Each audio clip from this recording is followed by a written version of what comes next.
wisdom has been our theme, and we've been talking about how wisdom was transmitted and recomposed in the commonplace books of the Renaissance. We studied that with Sean and Polonius. We've talked about the sonnet as a form of spiritual exercise that picks up elements from Psalms, Proverbs, and classical poetry to ponder questions of human worth and forgiveness. And we've talked about woman wisdom, who's become my muse, an international goddess who may have inspired some of the creative intelligence of Shakespeare's heroines. So today I'm going to be talking about one of Shakespeare's problem comedies, All's Well That Ends Well, a play that bakes ethical questions right into its title. And my comments in this play come out of my 20-year intellectual friendship with my friend Unhe Langus, who is here today to join us. And she's written this wonderful book about passion, prudence, and virtue in Shakespeare. And so my comments today are dedicated to her, and I'm really pleased that she could join us. Sean, yes? Yes, it is. It's good. Okay, good. So we're going to talk about prudence. And prudence is part of wisdom. Sophia is contemplative wisdom. And it also can refer to wisdom in general. And prudence is a kind of wisdom. It's practical reasoning. It's linked to judgment and experience. The word prudence, I would say, has kind of lost its gloss over the past few centuries. It now largely means cautious and even prudish. And it seems to be rarely something that we value in ourselves, although we might want to have it in our financial services. In Shakespeare's age, however, it was one of the 4 cardinal virtues. If you were wondering what those 4 cardinal virtues are, they are courage, justice, temperance, and prudence. And many philosophers said that prudence, or phronesis, which is the Greek word, that phronesis or prudence was the most important of the 4, because without good judgment, you really can't be courageous, just, or temperate. Here's what Aristotle says about prudence. He says it facilitates just action at the right times, with reference to the right objects, towards the right people, with right motive, and in the right way. So prudence is very situational. And that emphasis on rightness really distinguishes prudence from another form of intelligence, the Greek word metis, which can be translated as cunning or shrewdness. And prudence includes cunning. It overlaps with cunning, but it directs it towards right ends, towards the ends of human flourishing and the life of virtue. The shrewdness may remain a temptation for prudence, especially in a modernizing, secularizing world like Shakespeare's. Prudence is an aspect of wisdom in the Hebrew Bible as well, right? Here's my beloved Proverbs 8, and I've given it to you in the Hebrew and then also in the Geneva and King James translations. And I especially like that second translation. I, wisdom, dwell with prudence and find out knowledge with witty invention. And we're going to come back to witty invention next week in our final session on the virtue of eutropelia, or wit. Shakespeare may be riffing on Proverbs 8 in this bit from Romeo and Juliet. This is Lord Capulet to the nurse, he says. He's being very dismissive, right? He says, "And why, my lady Wisdom, hold your tongue, good Prudence. Smatter with your gossips, go." Here are our friends, Sophia and Prudence, having a conversation. Sophia is on the left, and she's pointing upwards to the world of ideas and heavenly truths. And Prudence, who's on the right, is looking more laterally at this world. Notice that she's also holding a mirror, which she uses both to examine herself and to offer counsel to others, including kings. And indeed, mirrors for princes were a prudential form of wisdom writing that was distributed all over the Mediterranean-influenced world and beyond. This is a Persian miniature representing Alexander the Great, surrounded by philosophers who are giving him counsel. In his Ethics, Aristotle talks a lot about doctors, and doctors and prudence have this very interesting relationship. Sometimes he's talking about how medicine as a field of knowledge requires certain virtues, especially phronesis or prudence, because the doctor has to apply his or her medical knowledge to specific cases.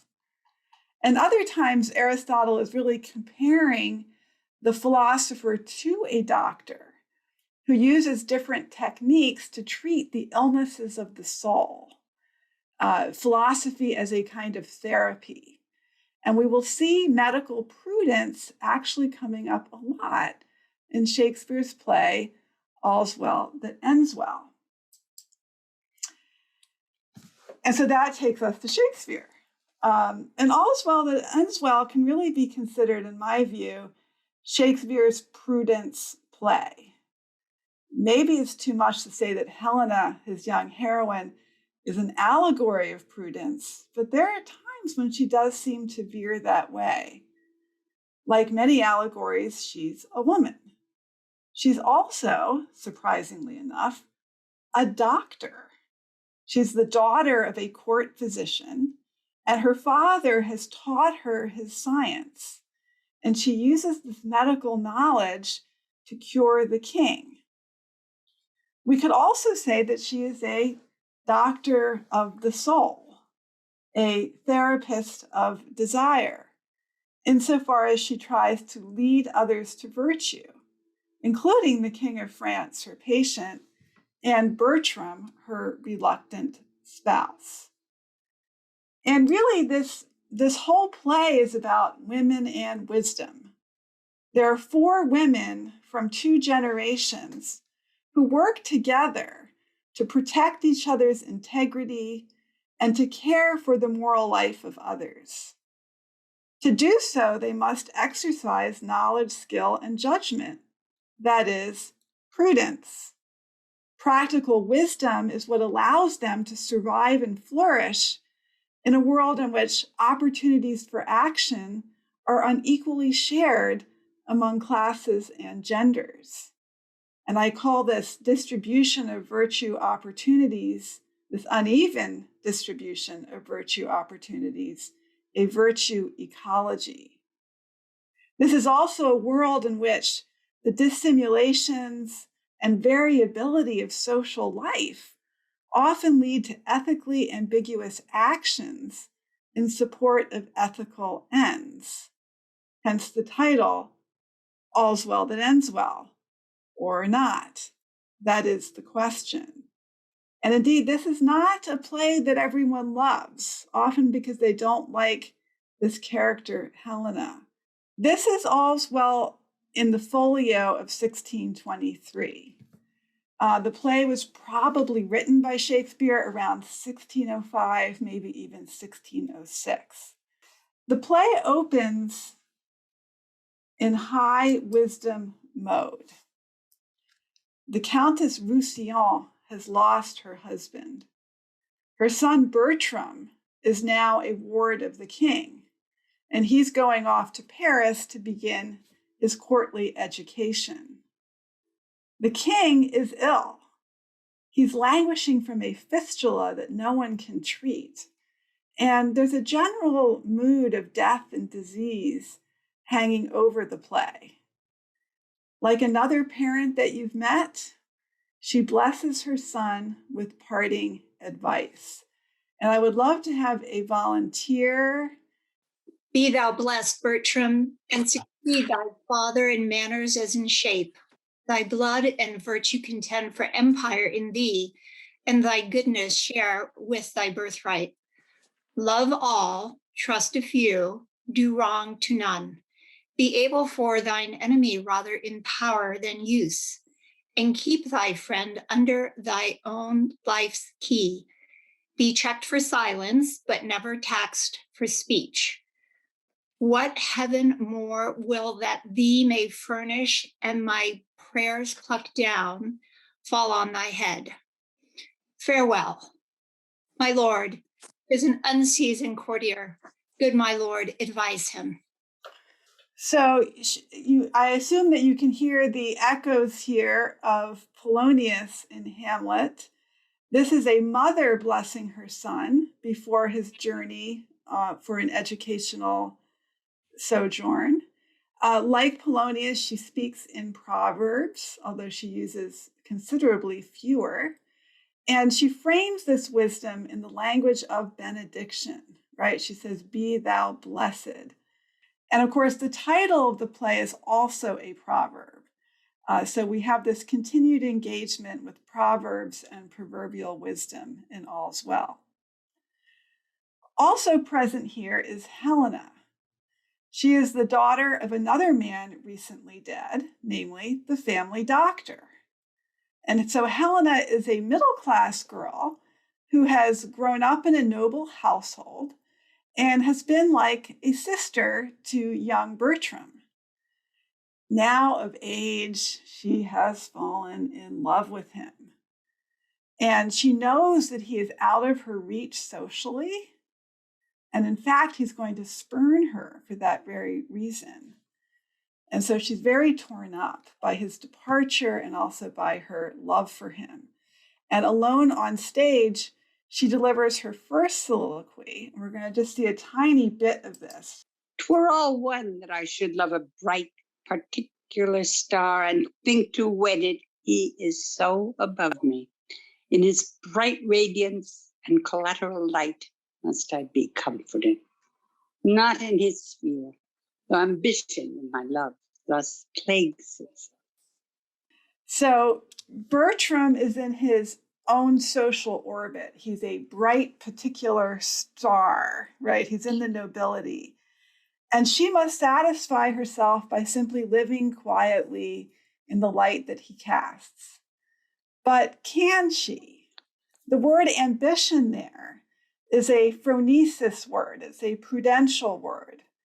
Ambition is the attribute of courtiers and of other people who want to climb the social ladder. In the Renaissance, ambition is usually a pretty negative word. And here she's using it to try to talk herself out of this inappropriate love. And yet, she's a young woman who has skills, knowledge, and ambition in a world that was beginning to change, if not for women, at least for the middle class. And she just can't let that ambition go. She's interrupted in this first soliloquy by Parolles, and he is a cynical follower of young Bertram, who is himself quite ambitious. His name indicates that he is all talk, and they begin by joking about their own lack of social standing. And then he asks her, "Are you meditating on virginity?" Right, because he caught her in a soliloquy.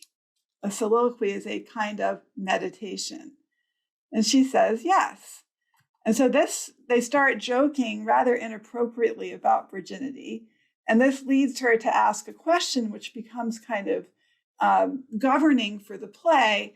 How can a woman lose her virginity to her own liking, right? With the person she wants, when and how she wants to, which is a prudence question, right? Coming back to our definition from Aristotle. And so this really becomes her goal for the rest of the play.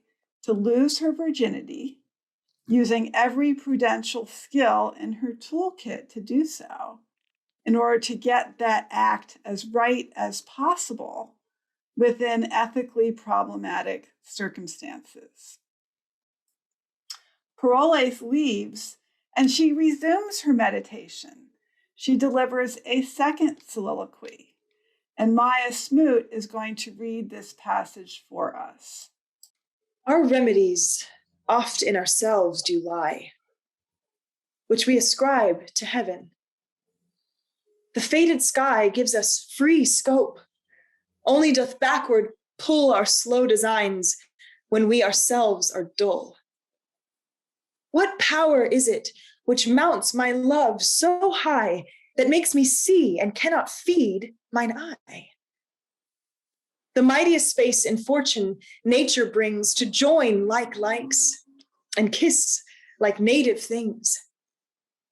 Impossible be strange attempts to those that weigh their pains in sense and do suppose what hath been cannot be. Whoever strove to show her merit that did miss her love?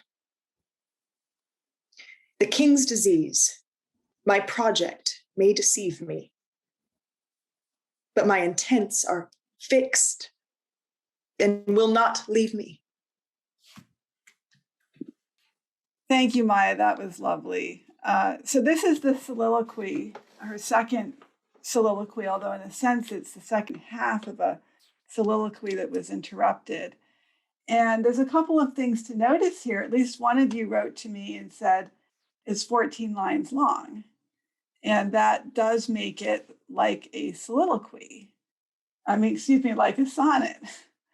Here it is in the first folio, looking kind of sonnety as it closes out that very important Act 1, Scene 1. And here it is with the rhyme scheme. You'll see that it's composed entirely of couplets. So it's different from the sonnets that Sean read with us last week, but a sonnet it is. And if we think about it in terms of its thought patterns, it does divide pretty neatly into 3 quatrains and a couplet, like a classic Shakespearean sonnet. And so we're just going to go through each of those quatrains and consider the argument and the deliberative process, the prudential deliberative process that she is going through. So the first quatrain is an affirmation of human freedom. And you might notice here that this quatrain is composed of 2 sententiae, right? 2 fairly developed proverbs. Like her adoptive mother, the Countess, and like so many Renaissance people, as we have learned from Sean, she speaks and thinks in proverbs. Proverbs get the discourse going. Proverbs are prompts for reflection. And the ideas that she's developing here are largely Aristotelian. In the second quatrain, she kind of steps back and she asks herself, what is it that's making me love above my station? What's making me so forward in my sense of my own human freedom, agency, and capacity? What's emboldening me? And she answers that by saying, love. And she's using Neoplatonic language here, right? She says, what power is it which mounts my love so high? The sense of love moving upwards that makes me see and cannot feed mine eye. So she's distinguishing between 2 types of vision here, a spiritual vision, which sees truths, and a merely physical vision that would belong to the eye. And we've seen this Platonic discourse of love before. Way back in our first session on the imagination, I quoted Erasmus quoting Plato on the madness of the lover as the height of happiness or felicity. And so we have some of that Neoplatonic discourse coming out here as well. We talked about Orpheus as a type of the Platonic poet. Certainly Helena is no Orpheus, but we might compare her to some other Neoplatonic female lovers, such as Psyche or the goddess Isis, who we looked at in the context of Cleopatra. In quatrain 3, she affirms human agency again, in a quatrain that brings together the idea of freedom from quatrain 1 with the motivating force and elevating force of love in quatrain 2. And she associates love with merit, which is another word for virtue, and that continues the Neoplatonic theme. Her claim is that this is not mere passion or infatuation, but that it's a love based on a deeper or higher knowledge of both the other person and the cosmos. And we could indeed say that she sees something in young Bertram that even his mother does not see in him, which is the capacity for a virtuous life. The couplet ends the sonnet, and it also ends the scene and propels her into the next movement of the play. She decides on something, right? Having gone through this deliberative process, she makes a decision. She says, "The king's disease, my project may deceive me, but my intents are fixed and will not leave me." The king's disease offers her an opportunity to go to court where Bertram is, and she hopes that she may prove her merit, prove her virtue by curing the king and thus winning approval from her lover or her beloved. It's a soliloquy and it's a sonnet. Did you notice how the speech presents itself in a therapeutic or medical vocabulary? Right, it begins with a medical phrase, "our remedies," and it ends with "the king's disease." So the whole sonnet is framed as a kind of medical intervention. She is sick, right? She's agitated. She's sick with love. She wants to cure her own illness. And she's going to do that by curing the king. Curing him is also a means to cure herself by providing a way to prove her merit and re-engage with Bertram. And did you notice as well how many Prudence words are in here? Remedies, designs, way, suppose, intents. All of these have to do with deliberating, addressing a situation, finding solutions. Merit and power are other words for virtue. So it's a love sonnet of sorts, but it's also a meditation on human capacity. I'm going to give a little attention to one word in the couplet, and that is the word project. Here are some definitions of project from the Oxford English Dictionary. And the last sense, a planned or proposed undertaking, a purpose and objective, is the most relevant. The word project also gained kind of broader and deeper significance in existentialism, where it really came to mean something more like purpose of life or grounding commitments. And I think in Shakespeare, the word project really starts taking on that deeper meaning in The Tempest, where the word project appears 5 times in reference to Prospero's project of return and reconciliation. I think there's also a sense of that in Helena's use of the word project here as well. The king's disease is a means to an end, and that's a short-term plan, but curing the king is also part of remedying herself, of addressing what's ill in her and finding ways to flourish. And curing the king is not just about a physical malady, but it's also about shaking up the king's own sense of human worth and of female merit and capacity. Bertram's response to her actions, he ends up not being so into her. Bertram's response to her actions may also force her to reevaluate her own motives and expectations as part of her own evolving care and cure of herself. For example, are her intents too fixed? Right? My intents are fixed, she says. Is that prudent or is it pathological? Prudence is often about flexibility. Is she overconfident? Does she trust too much in this very early soliloquy in her own merit? And will shrewdness be a temptation, right? We said that shrewdness and prudence overlap and are different faces of practical reasoning. Does she become merely calculating? These are all considerations that the speech leaves us with. And they are questions that get at the heart of prudence as practical wisdom.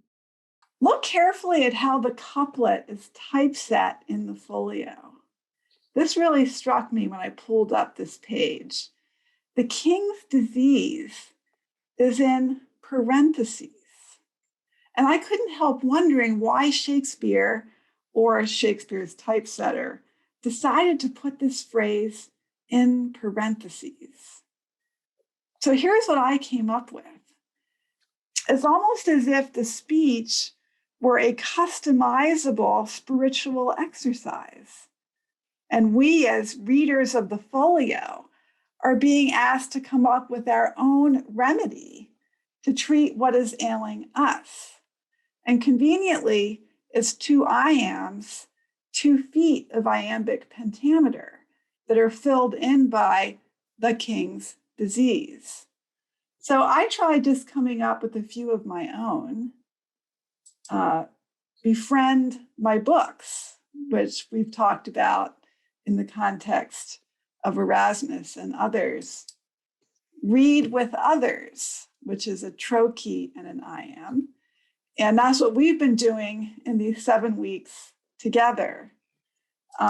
This one is inspired by the poet Rumi, Make Room for Soul. And these last 2 are from Shakespeare.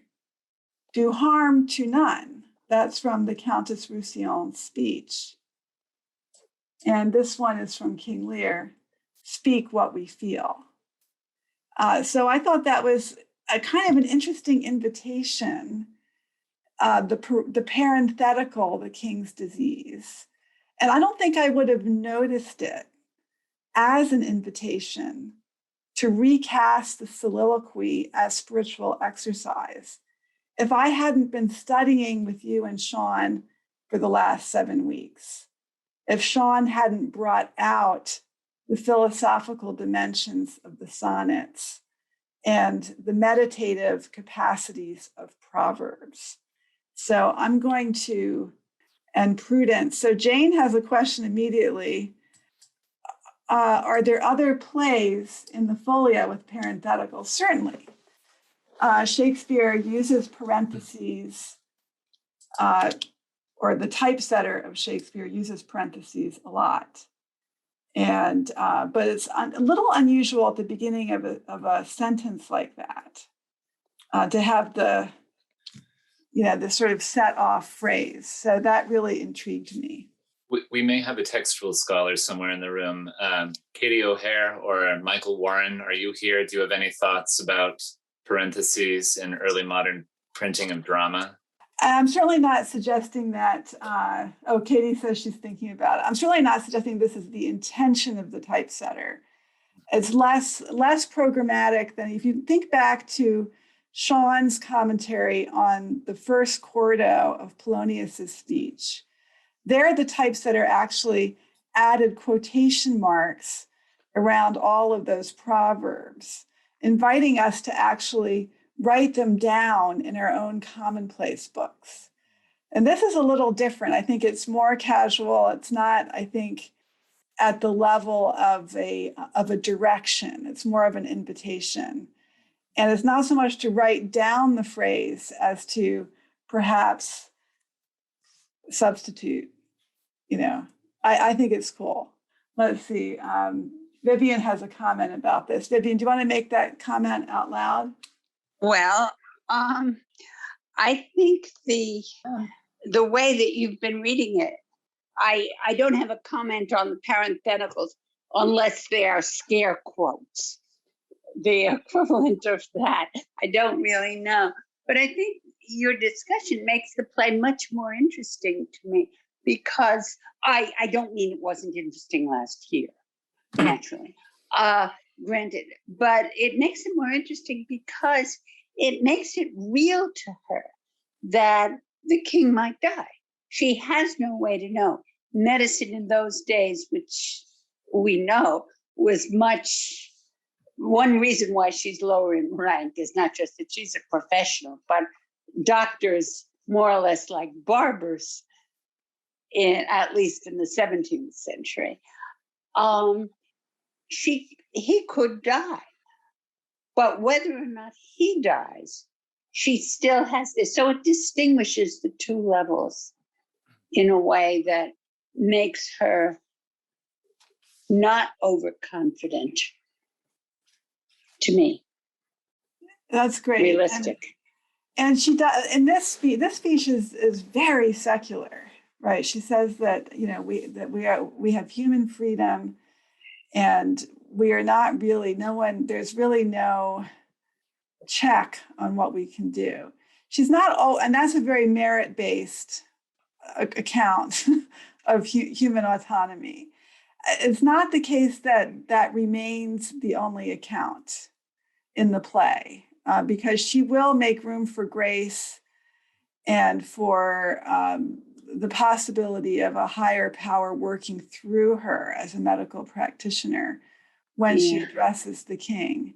But at this point, in this particular soliloquy, it is it's a very secular view, but that doesn't mean that there's not, and in some ways that opens up the possibility of chance even further. So that's a great point, Vivian.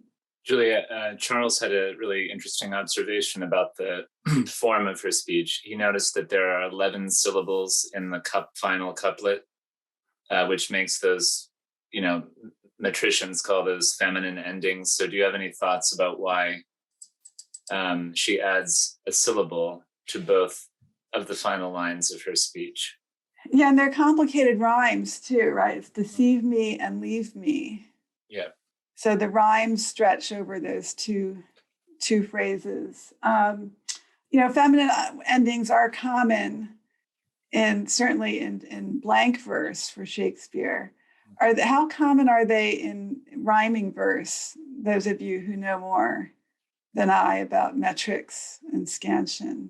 I was thinking that it might have something to do with the prosiness of her sonnet-like speech. I mean, rhymed couplets make it poetry. But as you said, these are sententious remarks that she's making to herself, right?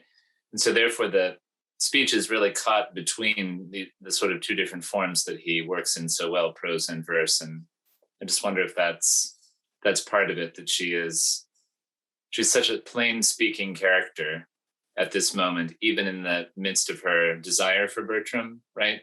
I mean, I was thinking while you were talking that usually when characters like Helena, her precursor, Helena in Midsummer Night's Dream, when she speaks to the audience alone about her love, she's totally punch drunk with love, right? And here's this Helena as resolute in her project, right, as that Helena is, and yet moving in the direction of something that sounds like Polonius, right? Something that sounds wise and sententious. So I think that's a really interesting balance there. Yeah, and it's her relationship with the Countess is fascinating, because the Countess really chooses the adopted middle-class girl over her priggish noble blood child. It's precisely around issues of judgment and wisdom and love. Because love is an interesting factor here. It's the Platonic element that gets added to the Aristotelian element. This idea that the love is elevating, is sapiential, is itself philosophic, right? Philosophy is the love of wisdom, which is why I wanted to, and part of this is from Unhay's great book on Prudence, but I wanted to sort of highlight that Platonic line in Helena, because I think it's what helps keep her from being simply shrewd and calculating. But her alliance with the Countess, who more or less enters the play speaking proverbs and enunciating wisdom from that commonplacing tradition that you have educated us in, Sean, is very striking. And that the whole play, of course, the title is a proverb, and that Helena kind of picks this up from her mother-in-law who has raised her. We have a sense that, she was raised by her father and by her mistress, that her mother is not mentioned or, really part of the scene. Imagine that the mother has died in childbirth, as so many women did in this era. And so the questions of parenting and female transmission of wisdom, right? Because that's different from Polonius. We have the woman, the mother blessing the son, and then the mother also entering into an alliance with this adopted daughter. It's very fascinating. Paul Whitworth has a theory about the brackets. Paul, do you want to share that with us? Just thinking about how when one has to act something as tightly controlled as a sonnet, you need to find how one idea prompts the next one. And you took us beautifully through the 3 paragraphs and the couplet. But it seems to me that if the word project could refer to the sonnet itself, and that when she says, you can see where all the ideas come from in that whole sonnet, except the words, the king's disease. So she's looking for a justification. She's looking for how she will proceed. And then suddenly, where does that idea come from? It's inspiration rather than reason. So it's separate. It has a separate origin from anything else in the sonnet. It's given to her like a light bulb. It's like when Hamlet says about my brains, and the soliloquy grinds to a stop. Oh, what a rogue and peasant pen. Well, how am I'm not an actor. How can I do this? And then he says, I got to think. And then he looks ahead and he says, I have heard the guilty, and he sees the audience and the play can proceed. And here, something's dropped into her head, either from love or from God or from wherever it comes, but it's of a different emotional order to plodding her way through a resolve. Yeah, that's beautiful. And I think that the parentheses kind of marks that heterogeneity. It's the only phrase in this soliloquy that belongs fully to the world of this drama. And you could have this soliloquy in a different play or as an independent poem, except for that one phrase, which requires that we know that the king has a fistula, that he's suffering, etc. Yeah. So it kind of ties her back to the situation. But and you could almost imagine, again, my idea about it being modular, that, it could be inserted into some other drama. Yeah. With a different metrical. If you use the director's instruction, which they often give us as actors, to discover the moment, you can discover the soliloquy, you can discover that sonnet paragraph by paragraph with your reason. But the idea, the king's disease, is yes, this will make my project work, comes from somewhere else. Julia, I noticed that there's some weird faint layering of Julius Caesar in this speech. Our remedies often ourselves do lie, seems which we ascribe to heaven. Sounds like Brutus. Is it Brutus saying to Cassius, the faults lie in our stars, not in ourselves? Or the faults lie in ourselves, not in our stars, right? And then the fact that she picks up ambition later in the speech, ambition, ambitious, ambitiousness is such a huge and recurring word in Julius Caesar. And it's it's the source of all of the problems in the play, one Roman man's ambition as against the others. So, Shakespeare's the greenest of all writers in the sense that he recycles everything that he ever wrote over and over again in new configurations. But I wonder if you have any thoughts about why he might be echoing Julius Caesar in this unusual young woman's soliloquy. Well, I mean, I think part of it is he's looking at what does ambition look like in a woman, right? And we have a very negative portrait of that in Lady Macbeth. And I think here he's trying to look at ambition in a woman in a manner that might be affirmable. And again, there's a lot of people don't love Helena as a character, partly because she's too ambitious, and that ambition seems to lead her into the realm of calculation and mere shrewdness. But I think he is interested in what is it possible to be ambitious and a woman and a heroine? And this is what he comes up with. And K2 had a question there about her learning. K2 asked, given Helena's class status, would she be learned via her connection with the Countess? I think so, and also through her father, who has actually trained her as a doctor, who's given her his recipe book, which means his prescriptions, right, which are a little bit like those commonplace books. And you could buy recipe books in print that were a little bit like commonplace books. But she has his receipts, his recipes, his prescriptions.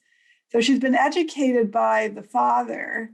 And he's not a surgeon, right? So Vivian mentioned that the medical profession was, connected to barbershops. And it was if you were a surgeon, but a physician who studied physis or nature was a little bit closer to a philosopher. He worked more therapeutically. He worked with medicines and with other kinds of treatments besides surgical. And so she has been educated by him and presumably by the Countess as well. So one of the things which a successful, ambitious woman needs is education. And Shakespeare provides that to her, which I think is quite wonderful. Sarah Enlow from American Shakespeare Center has a question. Hi, Sarah. And Sarah comes from a very strong theater background. She says, Helena has the audience standing around the stage. Could she be arguing for her project to them? Absolutely. I mean, soliloquies are addressed outwards as well as inwards. And the sort of private process of deliberation, followed by that aha moment that goes outside of reason to situation, which is a prudential leap. And Paul took us through that very beautifully, is certainly also in relationship to the audience. That was actually to Jan's comment. She asked, but she has no audience, which is different from Polonius. So the Proverbs, etc. Does that suggest that as a woman, self-reflection is more important?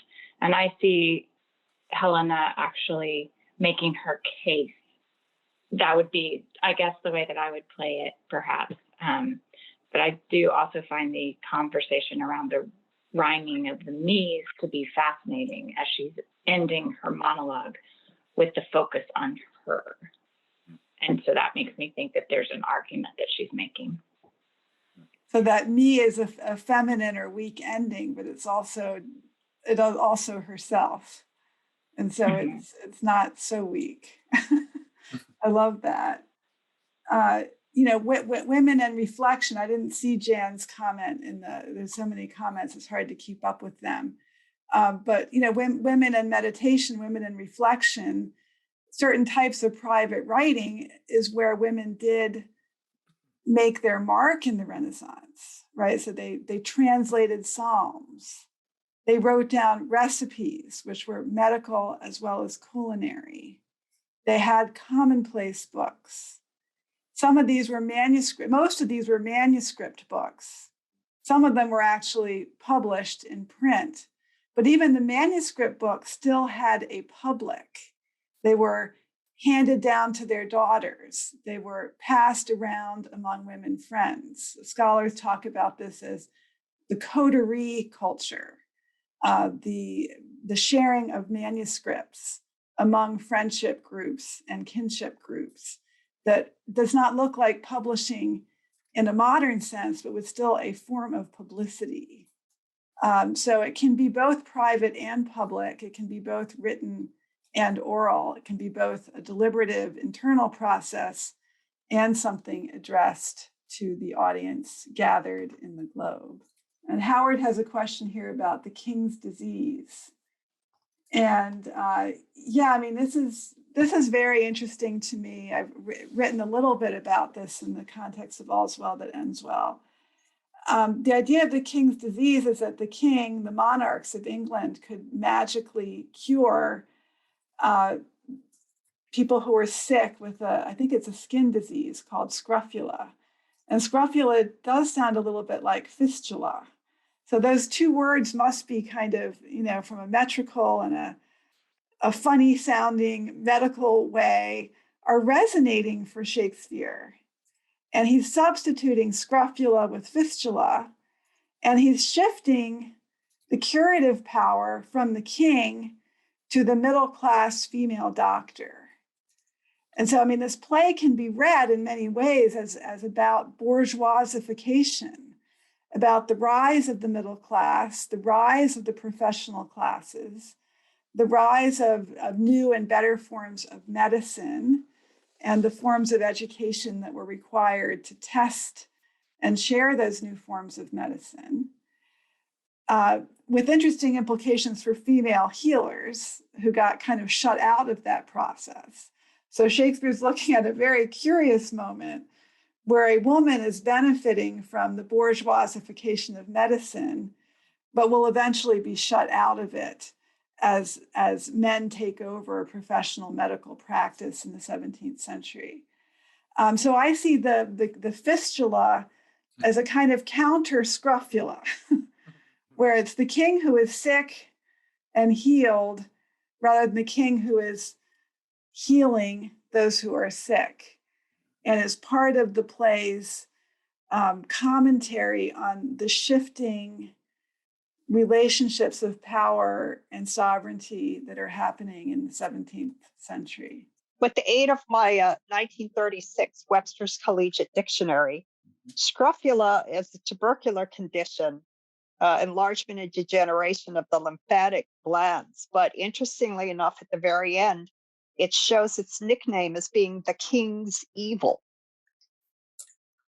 That's the only information I have. Right. So, and the king's evil precisely because it could be cured by the king. There's explicit references to this in Macbeth, and there are probably other references in Shakespeare to scrofula and the king's evil as well. So I thought it would be interesting. You know how Shakespeare sometimes repurposes words for us, So I was thinking, what if project, if we looked at it not as a noun, but as a verb, right? So I went, of course, back to my Webster's here. And one of them here is to externalize or perceive as spatially and sensibly objective. And so I get the feeling that she is indeed questioning herself in this mission. However, then she qualifies it by saying, I'm questioning myself. However, my intents are fixed and will not leave me. So I just for fun, as we people like to have fun with this silly stuff. Absolutely. Try to insert these verbs in different ways, and they all kind of work. Yeah. And Shakespeare does use it as a verb elsewhere. I did look up all of his uses of the word project as part of preparing for today. And I think it's Cleopatra is one of the characters who uses it in a verbal sense. To project can mean to anticipate and also to imagine.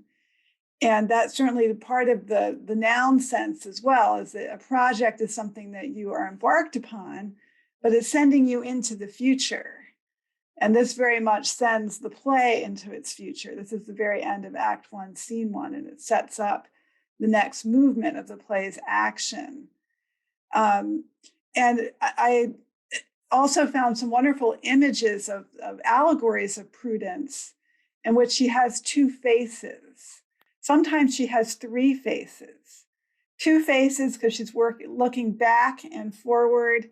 Three faces because she's also looking at the present moment. So Prudence is very much a temporal virtue that involves seizing the moment, seizing the occasion, the opportunity that presents itself. In this case, right, seizing the king's disease, seizing that answer from outside of the rational process, as Paul described to us. So yeah, that sense of movement in space and time is definitely an important aspect of both Prudence and projects. Julia, Brad has an interesting comment. Brad, do you want to make your point in your own voice? I was noticing the similarities between social outcasts, or people of a different social status, still wanting to climb that ladder. And that reminded me of Edmund in King Lear, who also mocks the way in which people attribute their own faults and guilty behaviors not to their own merits, broadly speaking, but instead to these divine influences, the sun, the moon, the stars, and so forth. Taken together, it becomes kind of a razor's edge to walk that line between a prudential reasoning and cunning. Right, and so prudence and cunning, or metis and phronesis, I depicted them as overlapping, and in a secularizing, modernizing world, which is what Shakespeare is describing in this bourgeois, this play about bourgeoisification, prudence can lose its connection to the right. Right, Aristotle talks about prudence as right action for the right reasons, with the right person, the right object, the right time. And in a secularizing context, what is right becomes very much up for grabs. And so that's that loosening of the moral compass, if you will, is part of what Helena undergoes in this drama. And she has to kind of keep figuring out what is right, hold on to her project in a situation where, and I think, Anya, are you raising your hand, or because you've thought so much about this play? Yes. This is just great. I think what I'd like to say here is that Helena, as opposed to Edmund, is she's grounded rightly, and she has that Sophia to back her up. When you look at Prudence from the Aristotelian point of view, and Aristotle always talked about calculation, but it was never in a negative way. It was kind of a neutral way, and it was just figuring out the ways to get your ends, but always implied that you had the moral compass in the right place. And that's the big distinction that I would like to make between Edmund and Helena. And if you look at that same soliloquy, the phrase likes, I felt like I never quite understood it until I recently read Plotinus's Aeneid, and I realized that this meant the soul's yearning for what is appropriate to one's own nature, in Plotinus's words, or the natural inclination toward the good. And so, Helena might be perceived as the maid on the make, and I think this is the reason why, especially male critics, some decades ago, who, in my view, misunderstood her. But anyways, for those who can discern her well, she is also woman wisdom, using beauty to uplift, rejuvenate, and regenerate a morbid, degenerate nobility. And in other words, recuperate the aristocracy into a class of the ethically excellent rather than merely the social elite that it's devolved into. And that's why, Sean, I think there's that connection and difference between Julius Caesar's, Cassius and Brutus, the stars thing. And she uses feminine wiles, what moderns would think as unorthodox methods, but actually orthodox in the sense that the bed trick, which I'm especially alluding to, has many precedents in the Bible. And there's much confusing consorting between the seeming binaries of woman wisdom and the siren strange woman, if I may go back to your previous session, which was wonderful. And because woman is beauty, and beauty can unstably slip into that realm of lust rather than being stably bonded to divine love. And so it is labile chemistry, all right, but not in the sense that we usually mean the sexual chemistry between two people, but rather, our inherent inability to distinguish visibly between the holy and profane love in, the fallen world or that we live in. Where, That's beautiful. And hey, I just love that. anyways, the bed trick comes in. Yeah. Well, I have thoughts about the bed trick as well and how it relates to her medical knowledge and her ethical knowledge as well. So that's beautiful. We are out of time. We're going to be back next week for our final session, which will be on wit. Sean and I are going to teach together. We'll also have actors from both Northern and Southern California. So it'll be kind of a celebration of the intellectual friendship and partnership that we've developed over the last 8 weeks, what will have been 8 weeks together.